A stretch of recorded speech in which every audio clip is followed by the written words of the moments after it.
আসসালামু আলাইকুম সবাইকে। আশা করি সবাই অনেক ভালো আছেন। সকাল সকাল নদীর পাড়ে আসলাম। নদীর পানি অনেকটাই কমে গেছে। এই দেখেন মাঝখানে রাস্তা বের হয়ে গেছে। আর যে পাশে পানি দেখতেছেন এগুলো পানি আটকা পড়ছে এখানে। এই পাশে গর্ত করা হয়েছিল মাটি কাইটে, হ্যাঁ। তো তার জন্য মূলত এখানে পানি আটকা থাকে।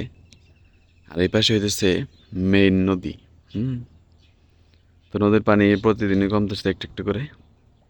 আজকেও কমছে। তো নদীর পানি এবার হওয়ার সম্ভাবনা খুবই কম, মানে বন্যা হওয়ার সম্ভাবনা খুবই কম। এই দেখেন আমাদের যে পাটের জমিগুলো ছিল ওইখান থেকে পাট কাইটে পাটের খড়ি, পাটের যে শলাগুলো থাকে সেই শলা শুকা দেওয়া হয়েছে। আর এই পাশে যে গাছগুলো দেখতেছেন এগুলো ধইঞ্চা গাছ। তো ধইঞ্চা এগুলা বেচিয়ে আসতে অনেক টাইম লাগবে, আরও প্রায় 1 মাসের মতো লাগবে আর কি। তো এগুলার ধইঞ্চার বিচি যখন আসবে তখন এখান থেকে কাইটে শুকাইয়া বেচে নেওয়া হবে।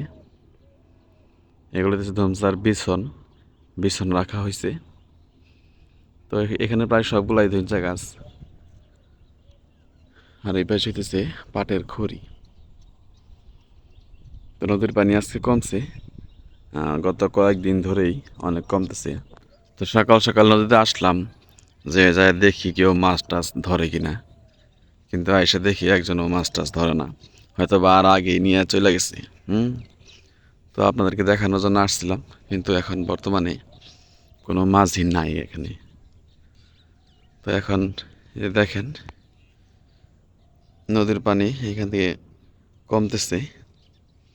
আর ওই পাশে কয়েকটা জাল রাখা আছে, চায়না দুয়ারি যেটাকে বলা হয়, ওইটা ওইটা দিয়ে আমাদের যে এলাকার যে লোকাল মাছগুলো আছে তারাই মাছ ধরে।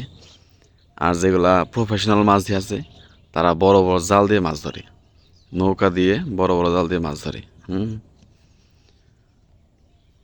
তো এই যে দেখেন ওই যে ওই পাশে অনেকগুলা খড়ি শুকাতে রাখছে, ওই পাশেও কিছু আছে। প্রায় সব জায়গায় মনে করেন যে পাট মোটামুটি কাটা শেষ হয়ে গেছে, এবং পাটের যে কাজগুলো আছে আঁশ ছাড়ানো, খড়ি শুকা দেওয়া, ওইগুলো এখন শুরু হয়ে গেছে। তো দেখেন নদীর সৌন্দর্যটা অনেক সুন্দর। যারা প্রবাসে থাকেন বা শহরে থাকেন তারা হয়তো এরকম সৌন্দর্য খুব একটা দেখতে পারেন না। তো সবাইকে অসংখ্য ধন্যবাদ যারা কষ্ট করে ভিডিওটা দেখলেন। সবাই ভালো থাকবেন। আসসালামু আলাইকুম ওয়া রাহমাতুল্লাহ।